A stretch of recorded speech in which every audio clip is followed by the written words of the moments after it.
Good evening.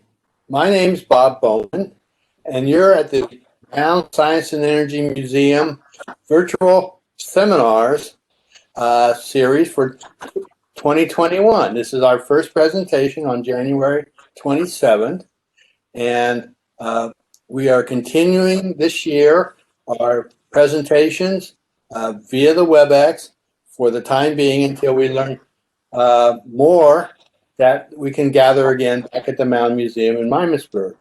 Now, I want to alert everyone that we have posted all the 2020 presentations that were given in our series, both live and virtual, on the Mound Science and Energy Museum YouTube channel. We've also added a number of prior ones dating back as far as 2009. So there's something on the order of 21 existing Mound seminars available on YouTube, and we are adding a number more. So if you have some spare time and like to learn science and history, please check us out on YouTube. But tonight, we are resuming our live presentations, which will be the fourth Wednesdays of the month. And I have the pleasure of introducing the Mound Cold War Discovery Center Museum site manager and project leader, Mandy Askins from Dayton History. Now, Mandy has been involved for over 7 years with Dayton History. And actually started working when the transition came that Dayton History took over operation of the Mound Museum. And now she's a director. And she has a degree in history from Wright State University. And so welcome, Mandy, to be our presenter tonight and provide Dayton history, past, present, and future. And enjoy the lecture. Bye. Hello, everyone. My name is Mandy Askins, like Bob said. I think here I can go to my own screen. Yeah, there we go.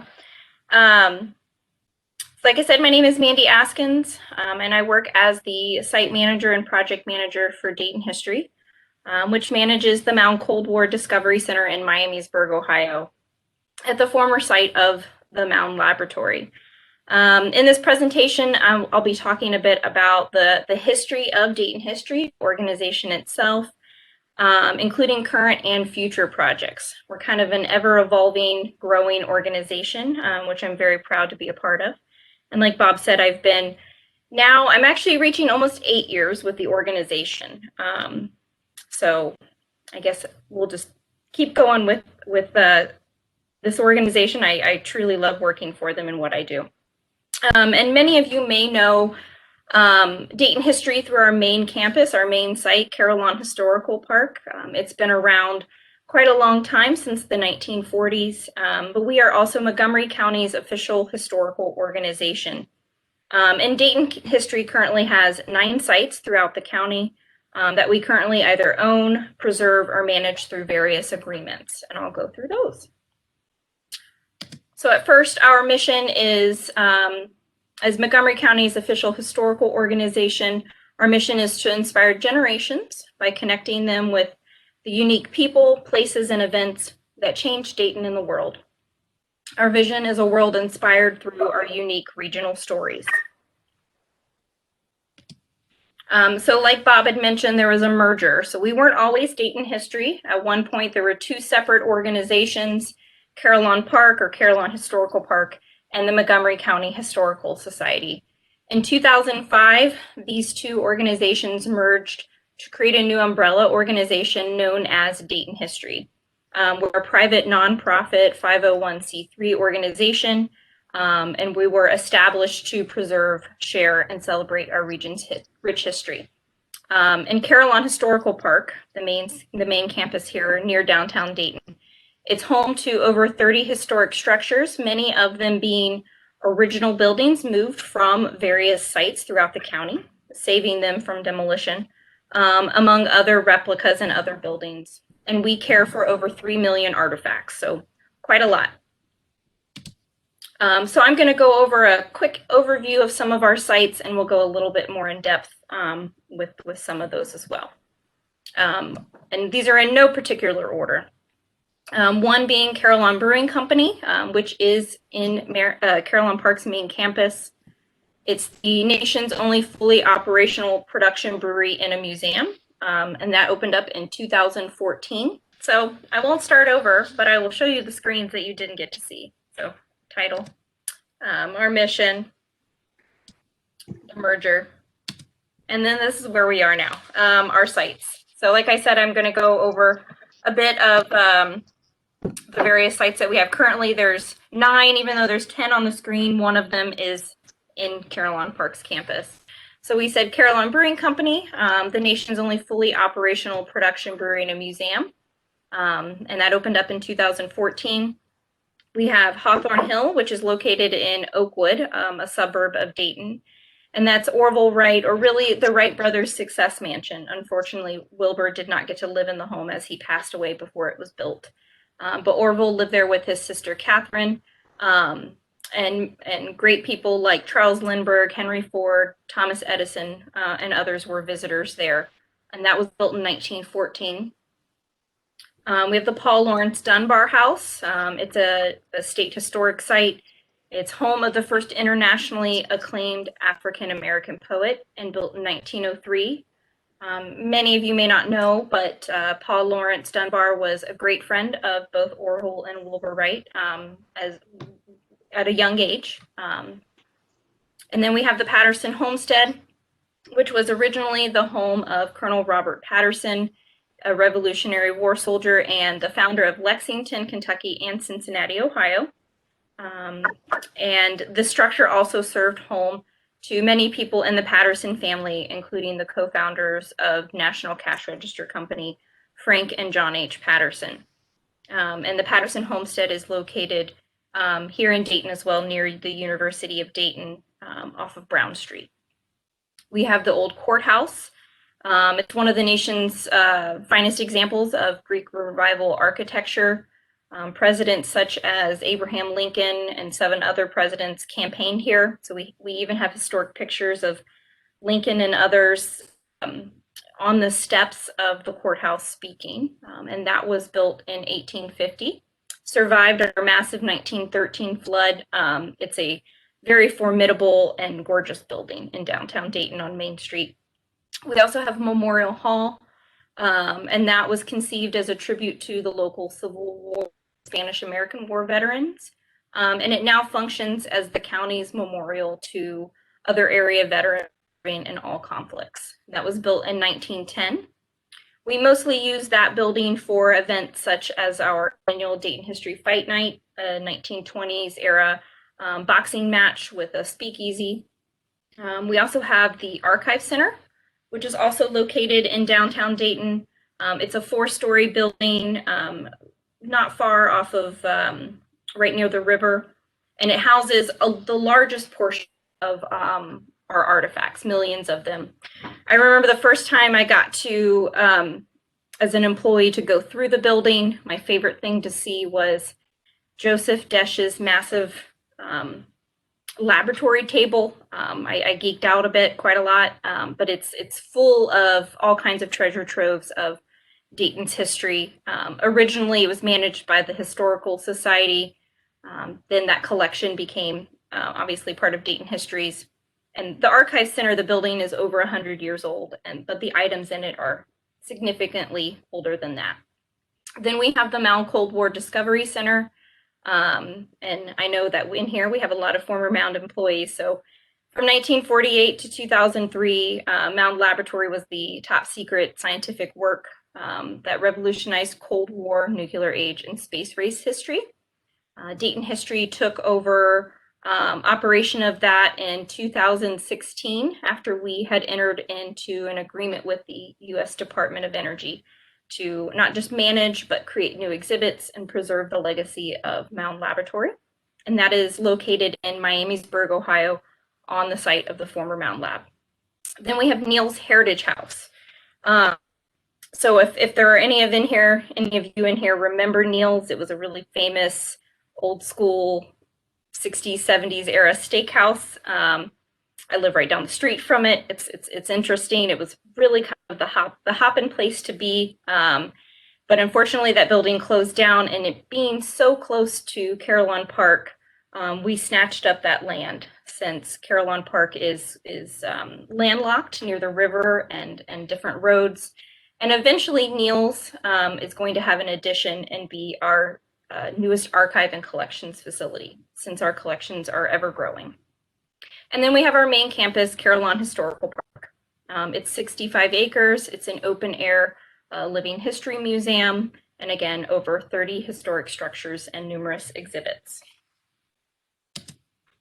So here I have our wonderful motto, you can't go a day without Dayton. A lot of us here at Dayton History like to say that, and with good reason.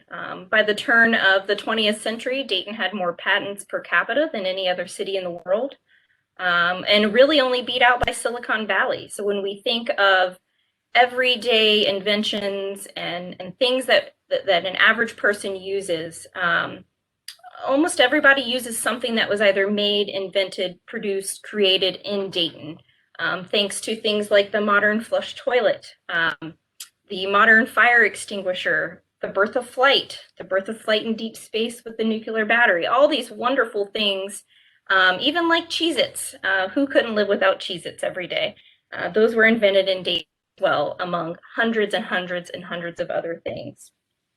But Carillon Park itself was envisioned by a man named Colonel Edward Deeds and his wife Edith Walton Deeds. And in 1940, they created something called the Educational and Musical Arts Incorporated to build the Deeds Carillon, which you can see here in the middle. A very iconic structure here in Dayton. It's a very large musical instrument. I can hear it from my home every day. It's great to hear it chime at every hour and every half hour, play Christmas carols at Christmas time, and light up as Ohio's largest tree of light during the holiday season. It took over 2 years to build, and at the time of its completion, the Deeds Carillon was one of only 6 freestanding Carillon towers in the United States. It's about 151 feet and has 32 bells, 23 that are active and 9 that are silent. Currently, it's operated by a computer, but we still have someone that can actually play the carillon at various concerts, including the original one that was on Easter Sunday in 1942. And we have what we call our Easter sunrise service, and we still hold that every single year. Then in 1950, Carillon Park opened up to the public for the first time, and the park itself was developed through organizations such as the Miami Conservancy District, and assistance from the National Cash Register Company, the City of Dayton, the Civilian Conservation Corps, and the Work Progress Administration, or the WPA. And then again in 1985, changed its name to Carillon Historical Park, which that campus itself is still known as that. We also had the Carillon Rail and Steam Society was created that same year, and that's another organization with us that still is continuing. So a little history is mostly current park map, although we have some expansions that have gone on since created this presentation. And you can see there's quite a lot of buildings. Many of them are, again, original buildings, such as, it's hard to see right here. I don't know if you can see my pointer. We have the Locust Grove Schoolhouse, 1896. We have Newcomb's Tavern. That's an original building that we had moved. Eventually, I will talk about the Fairgrounds building, the Horse Barn number 17, which has been moved to this area right over here. Or maybe it's over here. It's near our Water Elite Shaker building. And we also have a large print shop expansion going on as well. So various buildings. So when a visitor comes in, they get this map and they can go around the park and see all of our wonderful buildings and exhibits. So here are some pictures. It's going to be, I cannot go through every single building unless you want to listen to me for quite a few hours. So we'll hit some of the highlights. Here we have Newcomb's Tavern, which is Dayton's oldest standing building. And in 1964, it was disassembled at Van Cleve Park in Dayton. moved to Carillon Park. It was dedicated on May 1st, 1965. And really, it was central at one point, central to community life in the area. The tavern itself also served as Dayton's first jail, first church, general store, and Montgomery County's very first courthouse. Many people in the area ask why we put that siding, which it looks fresh and new. This picture was taken. It's weathered since then. We put this siding over the building just quite a few years ago because we found through historic documents and photos that that's what it originally looked like. It didn't look like a log cabin, as many would suspect. So again, as our job is that history, we wanted to bring it back to as much of the original condition as we could. And then over here we have a picture of the 1905 Wright Flyer 3. The nation's very first airplane to be designated as a National Historic Landmark. Orville Wright himself gifted this plane and designed the building that is housed, what we call Orville Hall there, Wright Hall. So the whole area is part of what we call our Aviation Center. Now it is known as the Wright Brothers National Museum, congressionally designated. And then up here, you see the urban and the tram there, the trolley. That is in our transportation center. Also includes a Barney and Smith luxury rail car, the B&O number 1, the John Quincy Adams. It's the oldest existing American-made steam locomotive. We also have a B&O caboose and quite a lot of other artifacts related to Dayton's transportation history. And then some more recent additions to Carillon Park, if you haven't been there. Our Supply Center of Leadership. You can see here this big, massive facility. It seats 700 people. It's one of Dayton's largest banquet facilities now. Unfortunately, it opened really right before COVID hit, and we haven't been able to have very many wonderful events in that building. It's quite gorgeous and large, but the idea was to have a new wing to our main building that would connect to Carillon Brewing Company, create the new Culp's Cafe, which is a lot more indicative to what it would have looked like when it opened up in the Dayton Arcade. So the Dayton Arcade itself is also another project going on in Dayton. It's being revitalized and renewed, and the first phase of development is to open up here later this year. So at one point, Culp's Cafe was in our iconic Dayton Arcade downtown. There's also a public gallery. So the idea that anyone that comes into Carillon Park can learn about Dayton's rich history, whether or not they pay admission to go into the rest of the park. Say they're there for, a work event or a conference or even a wedding. Also see these little snippets of history in order to hopefully tease them to come back and visit. The Wind Supply Center for Leadership opened up in 2019. So I think it was fall. Currently, this is going on, an expansion to our print shop. So this picture up here, which looks like construction, that photo was taken just a couple weeks ago. The print shop itself will eventually double in size. It's one of our, probably our top attractions at the park, especially school children really love it. The print shop itself is the nation's only fully operational 1930s letterpress job shop in a museum in the country, with authentic 1930s printing equipment and furnishings. The print shop itself harkens to a time when Dayton had 77 companies, ranging from 77 printing companies, ranging from a one-person operation like McCall's, which my great-grandmother worked for, that produced over 4 million magazines daily, including things like Newsweek, U.S. News and World Report, Reader's Digest, Red Book, and Popular Science. But by 1937 here in the area, printing was the second largest industry in the United States, pretty significant. And due to the abundant water supply available, Dayton was heavily involved in the printing industry. In fact, it was more cost effective to print near the locations of paper mills than it was to, obviously ship it elsewhere. And 25 of Ohio's 36 paper mills were located right here in the Miami Valley. So obviously printing is a very large aspect of our region's history.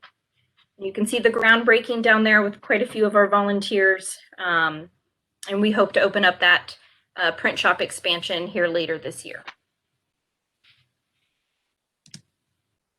Okay. And then I talked a bit about the Montgomery County Fairgrounds horse barn. So those of you in the region, you know that the Montgomery County Fairgrounds, the original location in downtown, closed. And currently the only building left there is the iconic roundhouse, which would have been the oldest building built. But the second oldest building built at the fairgrounds is thought to be this horse barn here. And it was moved late last year to Carillon Park, essentially taking apart every stone, every board, everything, and putting it back together, and making it look a lot newer than it was when I remember it at the fairgrounds. Grew up many summers going to the fair every year there. So it'll be nice to have that building saved and at Carillon Park. Eventually, the goal is to use this building to house our Carillon Park Railway steam engine. So we'll talk a little bit more about that too as I go further in my presentation. Our current temporary exhibit at Carillon Park is Bootleggers, Bandits, and Badges from Dry Times to Hard Times in Dayton, Ohio. So if you like the gangster Prohibition era, obviously we opened this up right at the time of the anniversary of Prohibition. This exhibit itself is sponsored by the Dayton Police History Foundation, and it's on view through November 2021. So this November it'll close down, and that gives us time to bring you something new. So if you haven't already seen it, I highly recommend it. It was interesting to see it go from an empty room to the exhibit that you see today. The idea is for it to transport visitors to a time when a secret knock opened up a door to a speakeasy. There were brazen gangsters and robberies, but yet the Dayton police, Dayton's finest, kept everybody safe. And in the final portion of the exhibit, it talks a bit about the notorious bad guys like John Dillinger. So there's that famous story of John Dillinger running through Dayton. He was visiting a Dayton boarding house, visiting his girlfriend and another gangster known as Al Brady, who along with his gang stole $75,000 of jewelry at a Dayton heist. He was arrested here in Dayton, and on exhibit we have his 1932 Colt Super 38 automatic pistol. It's probably, out of all of the 3 million artifacts we have, I would say outside of the 1905 Wright Flyer 3, this that pistol itself is probably our most notorious and most notable artifact. So much so that it's not only under lock and key, but there's also an alarm on it. So it's pretty significant piece of history for us, and we don't want to lose it. We also have the handcuffs that was put on Dillinger when he was arrested by the Dayton police. So if you have time, please come visit that. So here we have what's now known as the Wright Brothers National Museum. In 2018, Congress designated our aviation center as the National Museum of the Wright Brothers. There will never be another national museum dedicated to the Wright Brothers. Kitty Hawk gets their national memorial, but we get the museum. The Wright brothers themselves were here. They were from Dayton. They invented flight here in Dayton. And Orville Wright himself wanted Carillon Park and Dayton to have the world's first practical airplane. So it's only fitting that Dayton becomes the city to house the National Museum. Dayton History also owns and has more Wright artifacts than any other repository in the world. So a good place to have that. And up here in the corner, we have a photo of Congressman Mike Turner, along with some of the Wright family members as well. A lot of new artifacts are displayed. All new exhibits as well was put in when we opened it up at the National Museum. We have Breathe-In Tower. So this is at the far edge of the park. It can be seen from Interstate 75 and also along the Dayton skyline. As a kid, I knew it as the Reynolds and Reynolds clock. That iconic blue. It seems so massive when you were driving along the highway. And now it says, instead of Reynolds at the top, it says Carillon Park. It lights up. We even put lights on it during the holidays so you can see it even better. It was also known as the Callahan Building Clock. It went through various names and on various buildings in downtown Dayton and in different places. But now here it's home atop Breathe-In Tower. And it is named Breathe-In Tower because of a very generous donation of the Breathe-In family that allowed this 100-foot tower to be built. So if you want a really good exercise, you can not only walk to the very far edge of our large park, but then walk up those many, many steps. It's a lot easier coming down. Let's see, then we've got, and the tower itself, we dedicated that in 2019. So here are some of our offsites outside of Carillon Park. We have the Patterson Homestead, which I said again, part of the Patterson family, and originally Colonel Robert Patterson, who was the founder of not only Lexington, Kentucky, but also Cincinnati, Ohio. And through his family, we get John H. and Frank Patterson, the co-founders of National Cash Register Company. And Dayton History took ownership of this building in 2015. It sits on Brown Street, again, right near UD, University of Dayton. And we use this building for tours, events, event rentals, educational programming. We also have a series of Victorian afternoon teas that we hold in this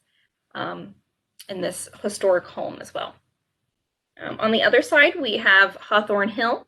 This is the Wright Brothers Success Mansion in Oakwood, Ohio. We run tours of Hawthorne Hill every Wednesday and Saturday. You can buy tickets and take a shuttle from Carillon Park to there, and a really wonderful docent will give you a tour of the building itself. And we took, that building was gifted in 2013 to Dayton History from NCR. And again, we also use it for events, tours, programmings, and things like that. We have the old courthouse and Memorial Hall, both downtown. Both of these buildings are not owned by Dayton History. They are owned by the county, but through various agreements, we are the managers and those that make sure that these buildings are preserved and taken care of. Its historic structure, its historic integrity is intact. Old courthouse is used for our annual, oh, it's blanking on me. We have old case files. So we recreate one of Dayton's historic court cases and have actors play those roles. And pre-COVID times, the place would be filled and we would sell out every ticket. It's a very, very interesting event. It can also be rented out for weddings, and you can also book tours of the old courthouse. Same thing with Memorial Hall. It can be used for events and rentals. And then we have our Dayton History Fight Night, 1920s era boxing match every year there. Next up is the Paul Lawrence Dunbar House. And like I said, this was the nation's first most iconic African-American poet. He was friends of the Wright brothers as well. And this is his home. It's very close to the National Park Service's National Aviation Heritage Area Center. They have a main center downtown, well, kind of it's in the Wright Dunbar area. So this building itself is owned by Ohio History Connection, so the State Historical Society, but is co-managed by Dayton History and the National Park Service. We do offer tours through here. It's actually a park ranger that would give you a tour, and Dayton History mostly manages the the historic preservation of the building and the contents inside. I would say that out of all of the buildings that I show you here, all of the sites that we have, the Dunbar House would be undoubtedly the most historic. You walk in and it's as if Dunbar just left everything as is. His toothbrush is in the cup in the bathroom. His bed is here, his bedding. It's like a walk back in time. So if you ever get a chance, it's kind of one of those unknown sites in the Dayton area, but really very immersive, and you can see what life was like to live at that time. And then next up, we have the wonderful Mound Cold War Discovery Center, a place I've called home now since early 2016. Dayton History entered into a cooperative agreement with the U.S. Department of Energy at the end of 2015. And we've been there ever since. Originally, the goal was to create new exhibits, engage visitors, increase visitorship, and preserve the history of Mound Laboratory, its employees, and its dedication to all the work done during the Cold War era. The building is located in Miamisburg, directly across the street from the Miamisburg Indian Mound, the Adena Mound there, Mound Park, on Mound Road, and it is in a former lab building that was built in the 1980s, used for the Space Missions RTG program. Recently, actually, as of January 15th, that cooperative agreement was renewed with the Department of Energy through September of 2023. So Dayton History is quite excited, and myself quite excited to continue that preservation work and sharing the history, the wonderful history of Mound, and especially in its relation to the region's history, which I think is, many of you may know, is a story that's not often told and not told nearly enough. So happy to continue that. We also have the Archive Center that's also downtown. It's a 4-story building, houses the majority of Dayton History's artifacts. And as I mentioned before, eventually Neil's Heritage House here, which is a very old picture, it looks a lot nicer now. We've landscaped, it looks a lot nicer. Eventually this building will become our new Archive Center. We are working with the city of Kettering to, with our new addition, to make sure that it fits in with the residential area there. We'll actually be building down and then up, so a total of 3 stories, but it will stay the same level as the current building, and take up about half of that parking lot that's next to Neil's. Essentially an open area archival warehouse, so an archive center. And I'm hoping that it means that visitors, an average individual can come in and do research, but we'll see if we'll be able to do that. Let's see. Then we've got Carillon Brewing Company. This is on site at Carillon Historical Park. It is the nation's only brewery in a museum, and it's also the nation's only historic production brewery in a museum. And that means that we use materials and processes, everything as if it was from 1850s era Dayton. Even the employees wear replica clothing. The beer itself, initially when we produced the beer, it was quite sour because that's how it would have been in the 1850s. But we've been able to make the beer taste more modern, as others would say, more appealing to those of us nowadays, but still keep within that historic production brewing process. The beer itself has won several craft breweries, craft beer awards. It's a full-fledged restaurant that offers German and Irish fare, so common for immigrants here in the Dayton area. If you ever go, my favorite is the schnitzel. So without a doubt, that's probably one of the best things that they make. I have no German blood in me, but I could always go for a schnitzel. So let's see. Oh, what do we have next? The future. So here is a rendering, although it's difficult to see. Part of Dayton History's master plan. Every 10 years or so, we come out with a new plan for Carillon Park and our other sites. And not all of these ideas come to fruition, but it's always really good to think big and see exactly what it is that the public wants to see and what they're willing to fund. So here, one of the ideas that we have that much of the public seems to really be interested in is the Miami and Erie Canal Experience. There on Carillon Park site itself is part of the original canal bed, which would have butted up to Patterson Boulevard, which was also part of the canal, ran right alongside the river.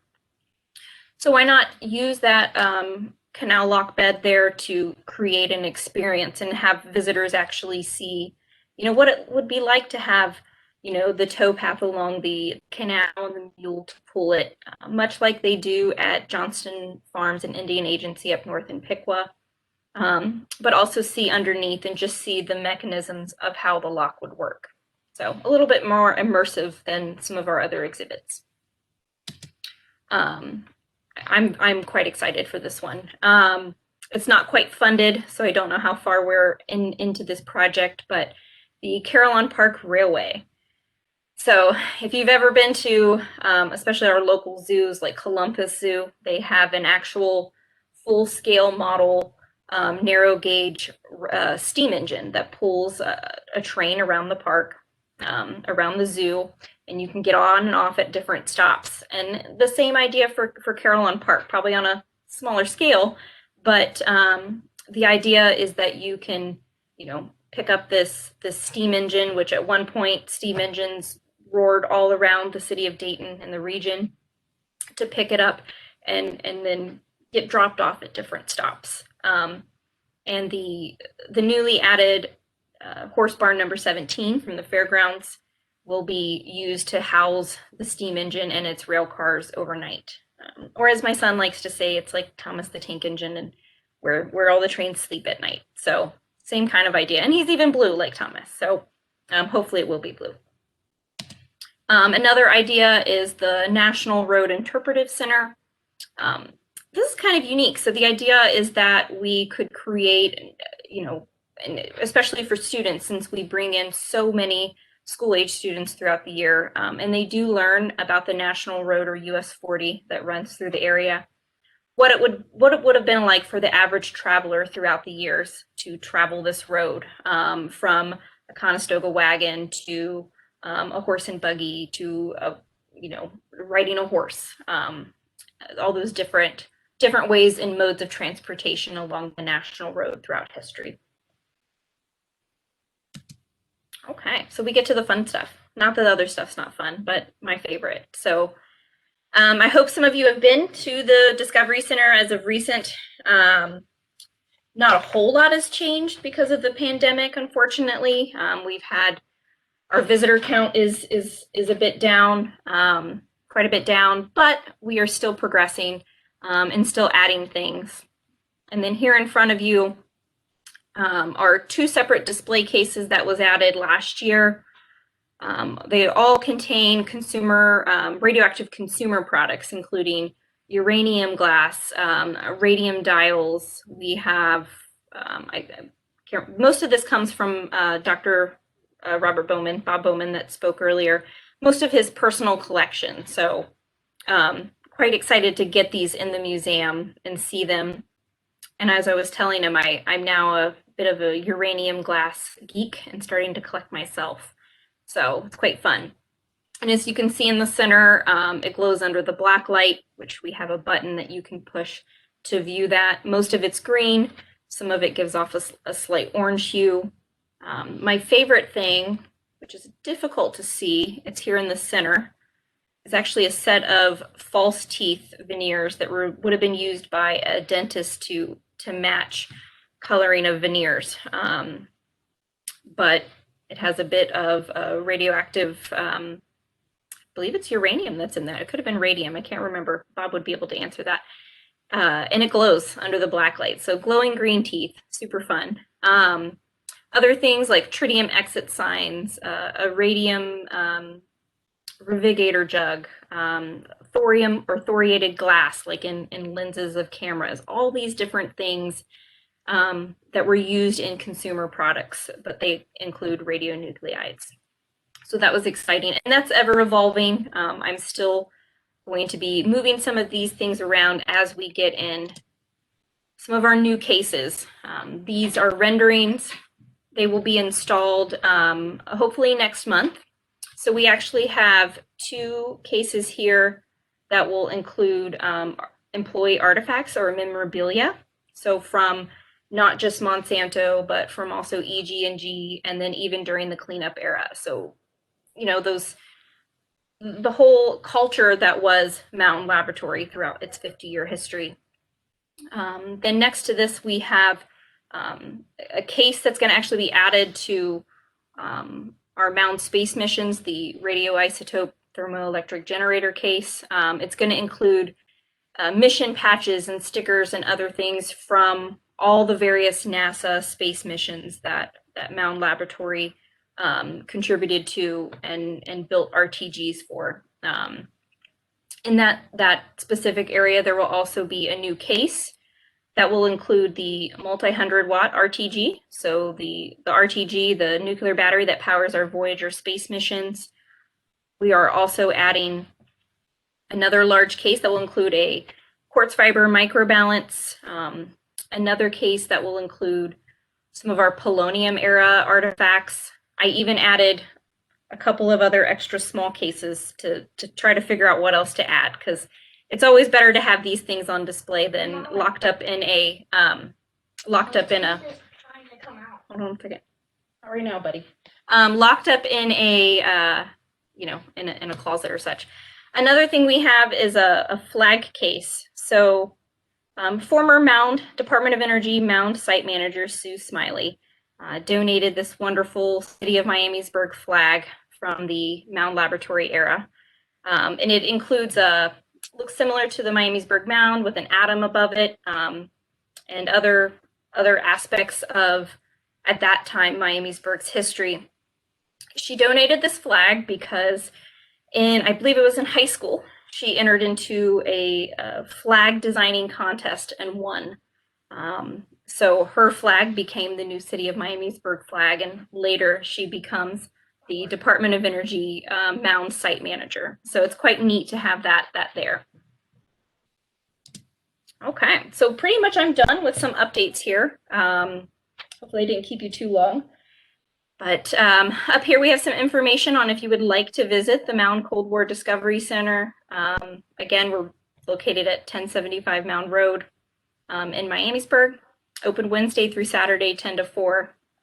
We have free admission, and you can visit us at DaytonHistory.org, where you can also find out information about Carillon Park and our many other sites. The Mound itself, Mound Cold War Discovery Center, and Dayton History is also on Facebook and Instagram. So thank you guys very much for having me here tonight and speaking about everything. And hopefully I can see all of your wonderful smiling faces in person once this pandemic decides to go away. So thank you all very much. Have a good evening.